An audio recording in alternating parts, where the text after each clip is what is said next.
to our next edition of our podcast, Between the Pipes with Cam and myself, Chad, coming to you live from the goal line.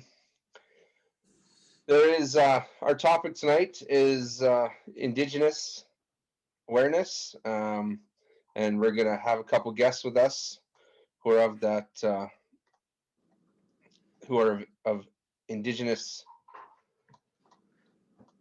culture. There's no known fully accurate history of broomball that we know of. There is some stuff documented and some stuff that we think is true, and lots of tales and glory and of great games played and back when, and but the exact origin of the sport has been difficult to pinpoint. The First Nations of Canada are believed to have passed the sport on to Canada's settlers.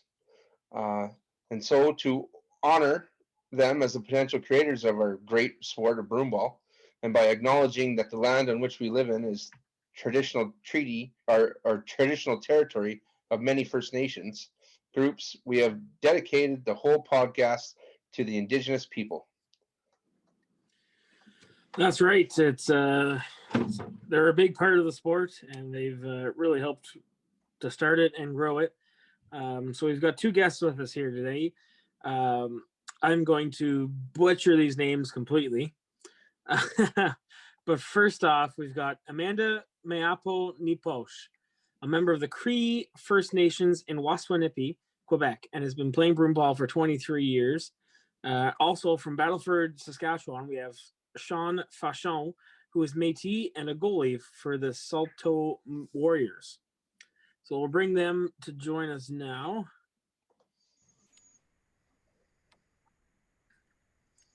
Give Zoom a second.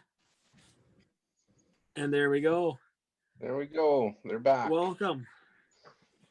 Hi. Welcome, Amanda. Welcome, Sean.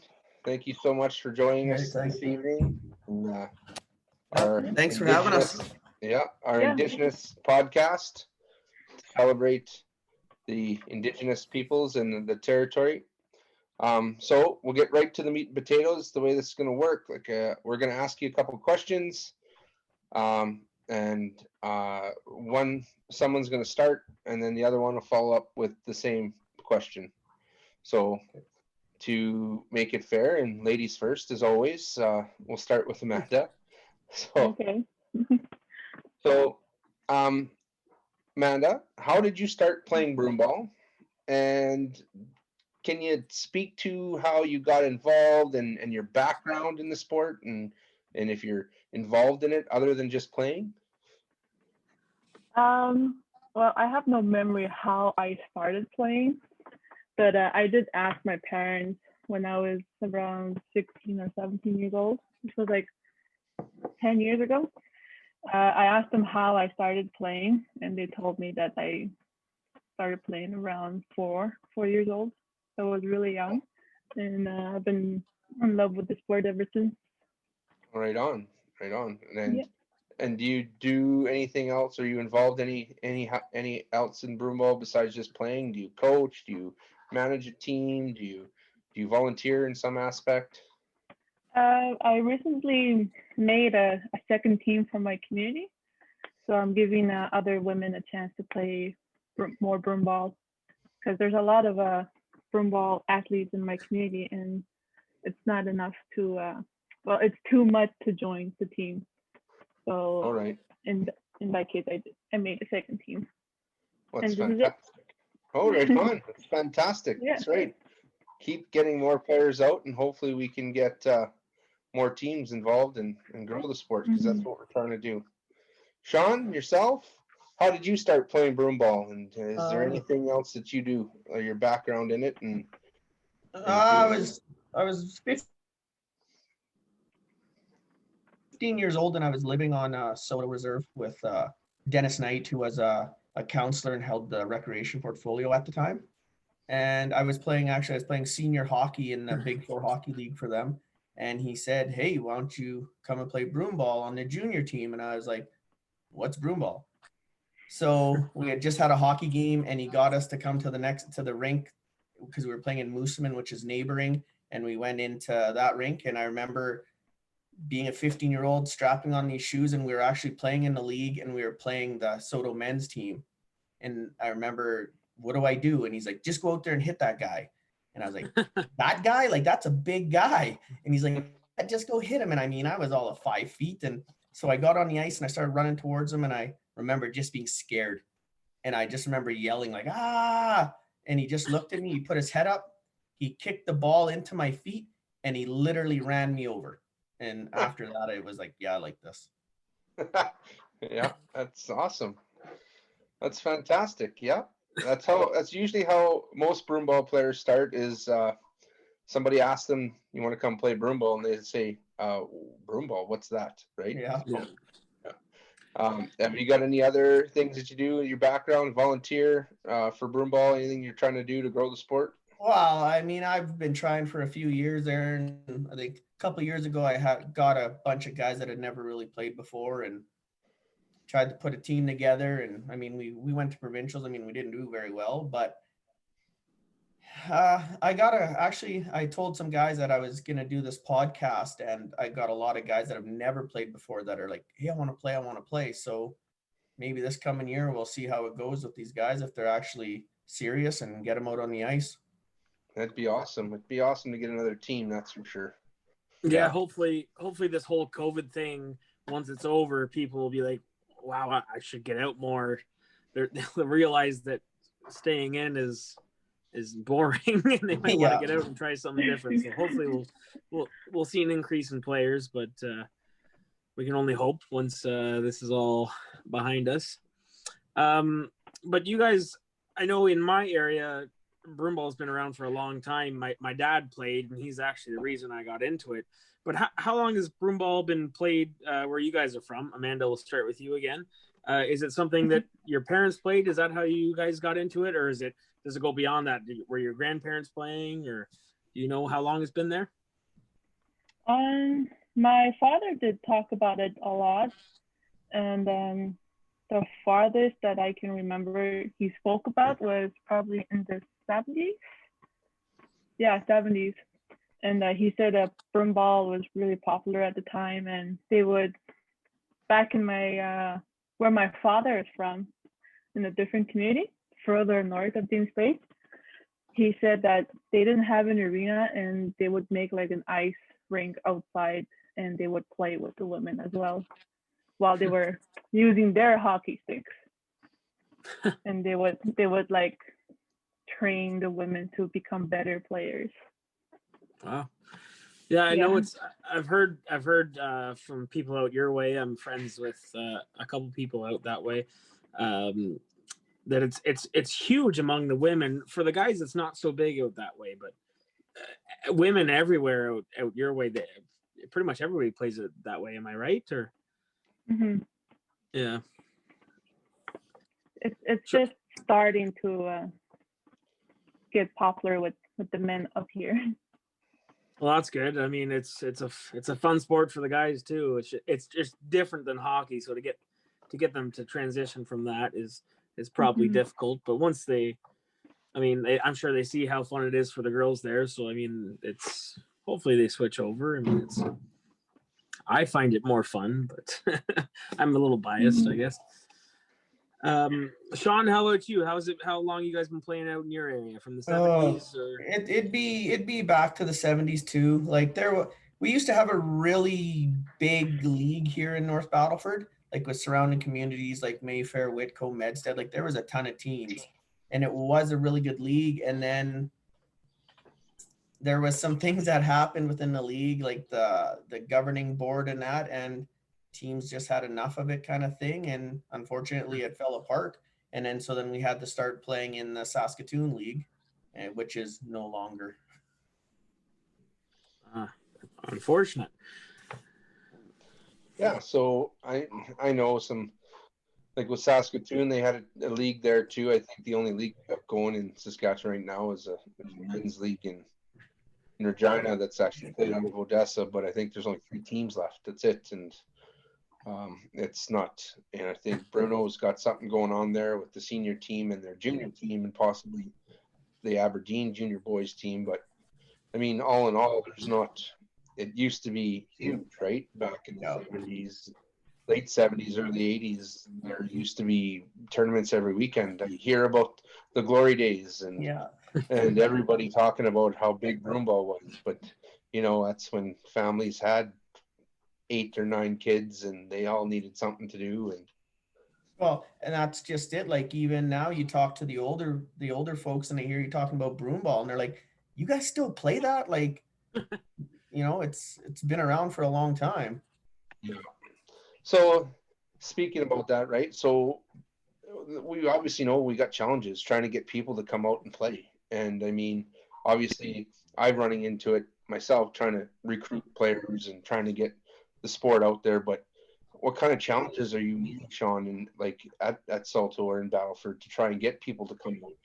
It's And it's there's a couple things. Like, I mean, commitment is a big thing, right?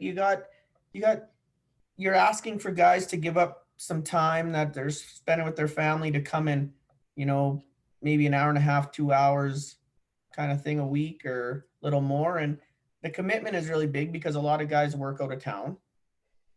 There isn't a whole lot of available employment around here. So guys got to go elsewhere. I mean, and financial status is a big thing. Like people are suffering and people don't have that money to be able to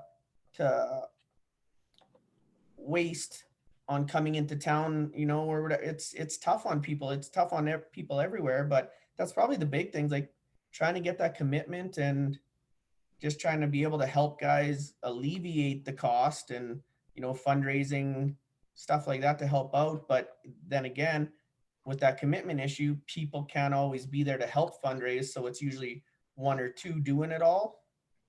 yeah, hear you on that one. Yeah, it's Yeah. not easy. Yeah. Amanda, what about you? Like you said, you actually have a lot of interest from the ladies in your town and where you're playing, that you have to start another team. And you had mentioned to Cam there that it's starting to pick up with the men, which is awesome. So, but what kind of challenges do you run into? Like rink, do you have lots of ice time, or is it, funding? Yeah, it's the same with Sean, and also a lot of women don't have confidence to play, and they're too shy to play with the players that played for a long time with the first team that there is. And then they keep saying, like, what if they say something to me? What if I screw up in practice and they say something to me and I get emotional, or I get, like, how you say that, like they feel down after for trying, basically trying to play. And also, I'll be honest, there's also favoritism, and so it's hard on other women who want to play, but they feel that they don't have that confidence to show up. When you got established teams, right, and these new players are trying to come out and play, and there's favoritism on the team, and they don't get any ice time. Who wants to come out and just sit there all the time? I hear you on that one, and good on you for getting another team going. That's pretty awesome. Yeah, very cool. Now I know, I coach Thunder, which is a juvenile girls team out in our area, and we've had several Indigenous women come play for our team down here to play competitive in the Ottawa area. We never see a lot of male Indigenous players or teams. I just want to know why. Like, I've seen a few good players. I mean, Amanda, do you remember when we played in the provincials? I played as your goalie in the Quebec provincials, and there was several male Indigenous players on that team. I think I was the only non-Indigenous player on that team, but I remember that. but, yeah, but there was males there, so I know and Sean, of course, you, and there's lots of males in our area. How come we don't see a lot of just straight up males? I see some mixed and definitely a lot of full women's teams, but how come we're missing out on that full male Indigenous team? I'm just curious. Sean, you want to take a stab at that first? What about in your area? Why don't we see any of just? It goes back to the financial aspect of it. But I mean, a really big thing is addictions. People get caught up, Really? it's drugs, alcohol.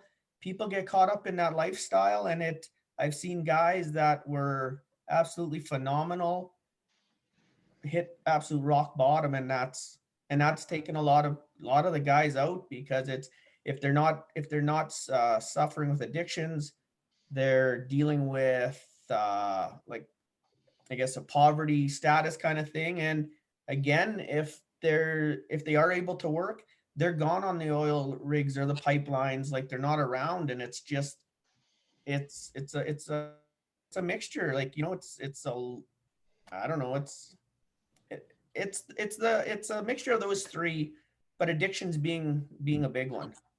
Like, I know Okay, so myself, we lost a lot of players to addictions that just took over them, and we ended up losing out on a lot of players. So well, that's unfortunate. So a lot of the indigenous population in your area gets attached to the addiction rather than working out and playing yeah, sports.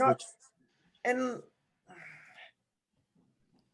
they're, I don't know, it's hard to say. Like, indigenous people are very, like, they're proud, but so they don't always want to ask for help, but yet they need the help. But yet, like Amanda said, when she was talking about, people don't want to come out because, they're self-conscious, and like, this guy's looking at me, and, so they're proud, but yet on the other hand, they're very self-aware, and they don't want to look bad. Yeah, they can know there's something wrong, like that they're bad, or they could use some direction in one way or another, whether it's on the ice or with their addiction or something. But they find that asking for help, whether on the ice or with their personal life, can be emasculating in some sort of sense, and that's kind of ingrained into them through just through culture and family and internet. Like, asking for help isn't, and that's a good thing to bring up too, being Bell Let's Talk Week. There's a whole mental side to sports and the community of broomball. It's to being able to ask for help is huge. There's pretty much everybody needs help. It's just not everybody asks for it, and to be able to gain the courage to ask for that help is big. So the more we can talk about it, the better it is. And I can see why the guys in your community may not get away from what they may be addicted to put their energy into something better, like a sport like broomball. But it's unfortunate, and hopefully talking about it would bring something of that. And that mental health piece is huge, right? Especially now, with COVID, and, with nobody can do anything. So guys are staying at home more, and, if the addictions could take over even more, right? Who knows, right? It's happening everywhere. So anyway, moving on. So this is a question for you, Amanda. So how do your tournaments work? You guys have a lot of huge tournaments up there in Quebec, right? And you guys have some really big cash money payouts. So I mean, you actually track a lot of attention. There's a lot of teams that come up there and want to play, and so could you shed some light on how that works, or do you have any idea? Yeah, all the Creek communities in James Bay host a tournament, and if they reach their goal of how many teams there are, so the championship money winnings are huge. To sign up a tournament is quite pricey. It can come up from 1,000 to 2,500, and to fee to enter the tournament. And the best team can win from 4,000 to 10,000. And our tournaments are very competitive. And yeah. And are those in those tournaments, that's elite men's, elite women's, mixed, or is it just women's and men's? It's just women. Just women's, eh? So yeah. But that's pretty. do you know Val d'Or, Quebec? Yep. Yeah. Yeah, that's where they usually make like a men's broomball category. Okay, Yeah. right on. That's cool. I mean, I've seen a couple friends of mine that I've got on Facebook posting about these tournaments out there, and I always see that it's the women's usually. I've seen a couple that have mixed, but but always, even if there is a mix, the women's payout is a lot more, and I'm like, oh, that's not. I want to get in on that. Let's get some men's tournaments going on out there with a $10,000 payout. Yeah, I mean, us in Saskatchewan, we would die, we'd give anything to have a tournament like that where we have lots of teams wanting to play. Like our biggest tournament's the Gold Broom, and it's slowly dying every year just for the simple fact that we have no more teams left. We're dying off hard. Our senior category is suffering. Our junior category is actually picking up, which is fantastic as long as these kids want to keep playing after they're done their junior. But it seems like as soon as they're done their junior, they're focusing on schooling and everything like that, and they don't want to play broomball, or they either go to Saskatoon or Moose Jaw or wherever else they're schooling, and then they kind of just drops off. They don't want to play no more. So it would be nice to have some tournaments, and I'd love to see the Gold Broom continue to run and keep going, but it's getting tougher every year. That organizing committees, and they're trying their best to figure out different ways to make it fun and exciting and draw more attention and people. Like we used to get teams from Minnesota coming. I think Quebec came. We got nobody from Alberta coming anymore because they're struggling. Manitoba sends a team now. They've got one, but I mean, it'd be nice to get a draw, but travel now is so expensive regardless if you fly or not. Like it's almost costs you more money to fly in Canada than it does for you to fly to Mexico. And I think that's the biggest thing too, is everyone said, why would I spend $800 or $900 to fly in Canada when I can add another $200 onto that and go for a 7-day vacation in Mexico all inclusive and not hurt myself. Yeah. Right? So yeah, it makes sense. I mean, hopefully, like I said before, hopefully with COVID, people want to get out more. I mean, I've heard of the Gold Broom, but I've never been, and I know once COVID's gone, I'm just gonna want to play in every tournament there is. So hopefully, I'll be able to get a team to go out there and play against you guys. But that used to be the tournament to go to. Like yeah, Dad's saying, like we'd have Minnesota Red, Minnesota Blue, like there was everybody there, and it was good broomball. let's bring it back then. So, so like I was saying earlier, that I've had a couple Indigenous girls play on my juvenile girls team, but other than that, I don't see a lot of participation from Indigenous cultures or Indigenous communities in provincials and nationals. Like I've never seen. I know there's lots of broomball out, say up north, like in Waswanipi and stuff, that you could put a full team together, but I never see them come to provincials or come to nationals. Is there a reason for that? Is there some hostility towards the CBF, or just the traveling is too much? Can either you or Sean, or sorry, either Amanda or Sean, shed some light on this? Like how come nobody's coming out? For me, it's really expensive to travel, especially some ladies have children or they want to bring their husbands, and it costs more to bring them, and some of them don't want to leave them behind, and so they stay behind. Yeah, it's lodging, gas, especially the entry fee. Food is really pricey, so it's a lot of cash to travel. Okay. Sean, do you have enough out your way to make a team, or is it just not as big out your way? To be honest, I probably would have enough to make a team, even two. But like I was mentioning before, like when I first started, Dennis Knight, who got me started in it, he was the coach of broomball. He was the coach of hockey. He was the coach, like he did everything. He's the reason that Soto had a recreation program. And being in council, he had connections with the companies the reserve worked with, and he would get the sponsorship and he would get the money. Like it used to be where our hotels were paid, our gas was paid, our meals were paid. Like he'd take care of all that for everybody because some people couldn't afford it. And now with him, he passed away a few years ago, and with him being gone, sports have just kind of, gone to the wayside now because nobody wants to take on that burden. And the ones that do try to take it on, you just don't have those connections that he had. Like he knew everybody. And so it's tough to, like I said, it's the financial part of it to help to get that money there for people to, if we could get sponsorship and we could get, a unit working as one unit, not four different pieces of it, and be able to help guys get that money, I could have two teams. Yeah, I understand where you guys are coming from. It is a lot of money, and I mean, I know the groups I coach for juvenile. I coach a girls team and a boys team, and to get that money to go to nationals, whether it's 5 hours away or 20 hours away, and it's a lot of driving.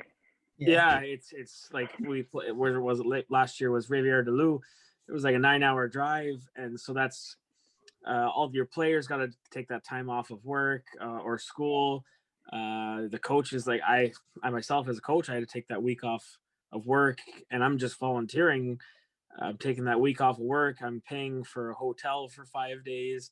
It really adds up. So they spent a lot of that year, pretty much the entire year, even before they had qualified for nationals, preparing to get money set aside through different fundraisers to set aside money for that tournament. So it was great that you guys had somebody to help you guys out before. So now that you guys don't have that financial help, you might have to work yourselves to start fundraising probably earlier, maybe just start right. at the beginning And of the year. It's actually starting to come full circle now, because after that, you had the older people that were in council and they didn't really care about the sports for the, like they didn't care to put that money towards her now.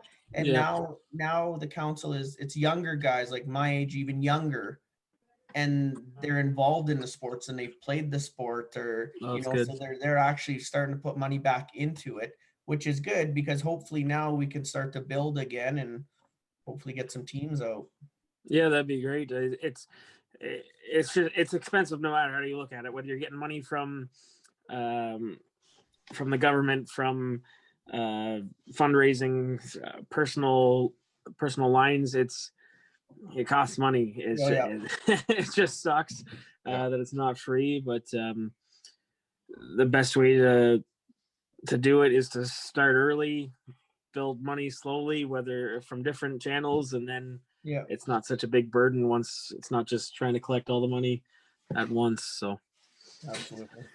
Yeah, so like I know out in here, like Sean, you can attest this, but we got the Tony Cote Winter Games, right? And that happens every second year in Saskatchewan, and it's Aboriginal, it's Indigenous Winter Games, and it happens every second year. It's I think it got renamed right to the Tony Cote Winter Games, and I know I've been involved with broomball. Broomball has been a part of that for a long time, and whether I was reffing or now I'm like the president of the SBA and being involved with that and helping them get that running.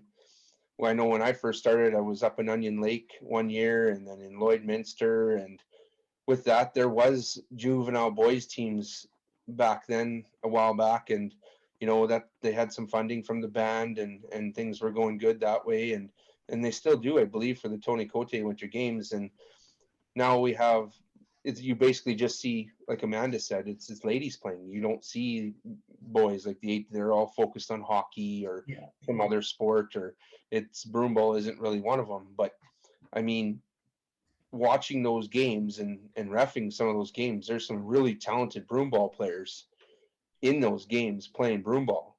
And I know even as a learning facilitator, having to teach a bunch of BF squared courses for coaches in order for them to be on the bench for that winter games. And basically it's parents or grandparents just standing on the bench because they need a coach, because nobody's out there to help them, but they want to play. The kids want to play, right? So in Saskatchewan, we have actually a slotted spot for Aboriginal provincials. We have a category in our bylaws for strictly Aboriginal provincials where Indigenous players can play against each other and have their own provincials. They don't actually need to partake in our provincials. However, that doesn't give them a ticket or a ride to nationals. That's But right there. That's the key. but do you think, if we could maybe get other territories and provinces on board to try and get that kind of an Aboriginal division across Canada to get something going in each province, and then maybe even have, an Aboriginal division at nationals? Do you think that's something that would take off? Absolutely. I mean, when we were strong in our team, we used to enter regular SBA provincials, and we used to have a men's team, a ladies team, a junior boys team, and a junior girls team. We had a midget team. Like, we had every division, and we used to enter the Aboriginal provincials, and we used to win it all the time. But the key was, what I think why it started to slowly die off is, when you win that, there was nothing. Right? Right. You just won Aboriginal provincials. You didn't get to move on, and that was just the kind of, I don't know what the word I'm looking for. Maybe it fizzled out a little bit because there was no second level to it. And I think if you incorporated it into regular nationals, or even, and not even saying that there'd be an Aboriginal division, even opening it up for say whoever wins Aboriginal provincials, you can go into nationals and just regular, like, not a separate division. Let those guys earn their spot in there. And I guarantee you would have a lot more teams if there was something after that. Okay. Amanda, your thoughts?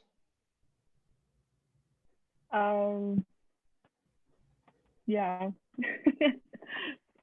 Will be. Yeah. Do you think an Aboriginal division at senior nationals, say for ladies, would be something that, if you could get Ontario and Quebec and Saskatchewan and Manitoba, and maybe even the territories at the Yukon and Northwest Territories, if you could get some teams out of there and have an Aboriginal division at nationals, do you think that would be something that would maybe drive people to want to sign up and play? Yeah, definitely.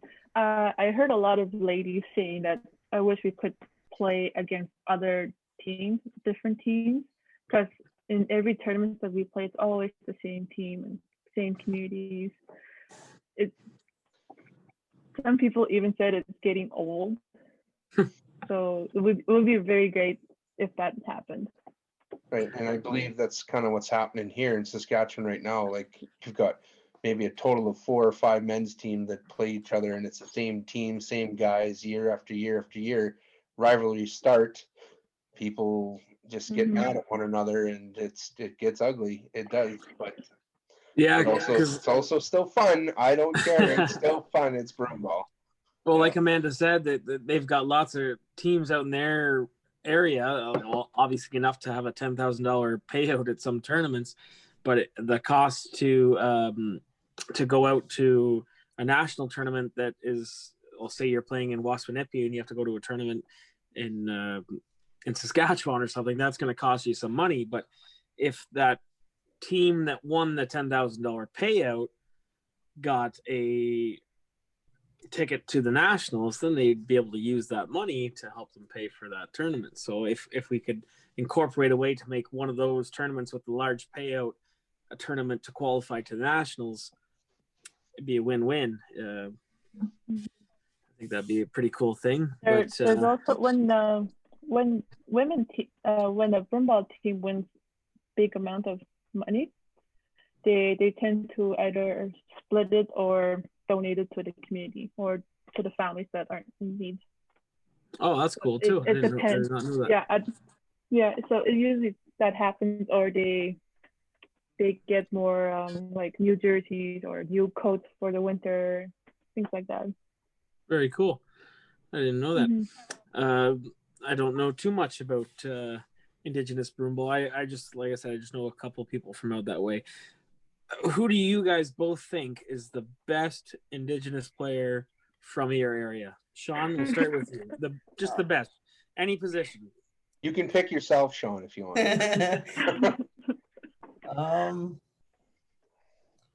Right now, I guess in Saskatchewan, I would have to say it is probably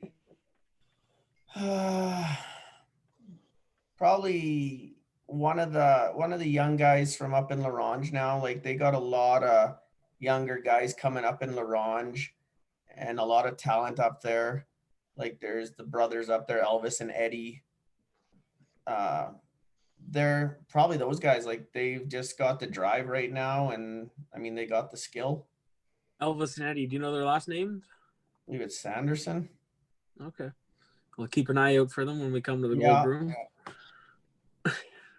Yeah, they've got a nice thing going in La Ronge. It's mostly mixed, I do believe, right now. Yeah. But there is some talk about them trying to get a juvenile program even going. So I hope they do. I really do. But Amanda, who's got your gold star out your way? Top dog. I have no clue, but each community, I know I have at least one or two favorite players that I like to watch them play. Because all the three communities have young, talented, and great teams, and you always see at least two players who are amazing at broomball, and that's what makes it exciting when it comes to attending these tournaments. And they have a great team work and communication. right on. You got any names for us, Amanda? Just give me two names. Throwing you under the bus here. Who do you think's the best? I can think of two players who I really love to watch. They're from Muskegness. They attended a few World's Broomball, I think, in Regina. I don't remember which Worlds, but their name is Hester and Martina. I don't remember her last name. I'm so sorry, but her name is Martina, and the other one is Elizabeth Hester. Very competitive players. Okay, we'll have to look out for them in the next Worlds at Kingston then. Well, hopefully at Nationals, if we can get some more Indigenous communities coming out to play at some bigger tournaments. But So I don't know if you guys have seen any other podcasts, but we have one token question, the very last question that we ask everyone, and that's what is your best personal broomball memory? So Amanda, we'll start with you.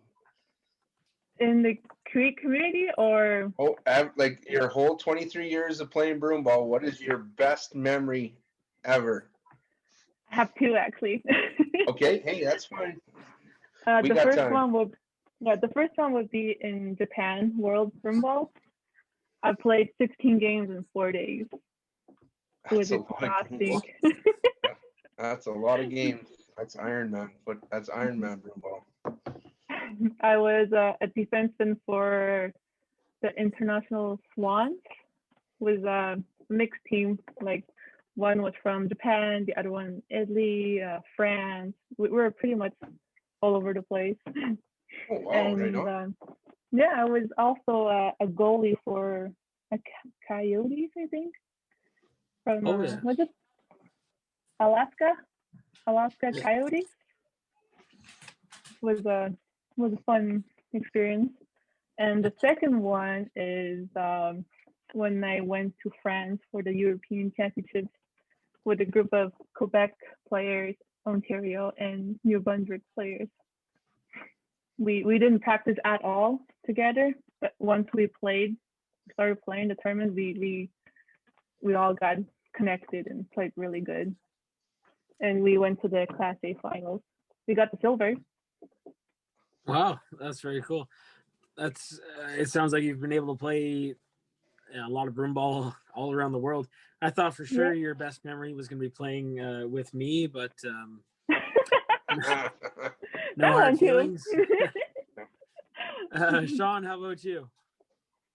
Oh, geez, that's a tough one. I mean, every time you're out playing broom ball, it's a good memory. But probably just the, being that 15, 16-year-old kid getting called up to play with the men's team in Saskatoon League, and those late night drives home from Saskatoon, just hanging out, being able to bond with those guys. Like, I mean, it was a family, right? They were your family away from your family. So Mhm. Right on. Very cool. I mean, there's lots of memories still left to be made in both your careers. So hopefully we'll get to hear about those again. Again, thanks for joining us. It's always a pleasure to have our guests here, and thanks for answering all of our crazy questions. So hopefully we can get back to playing some tournaments soon. And Amanda, I'll see you Wait for again. Quebec. Sean, hopefully we get to meet sometime. yeah, absolutely. Yes, thank you so much. Us goalies got to stick together. Yeah. Mhm. All right. Thanks for joining us. See you guys. That's, Have Thanks. a good night.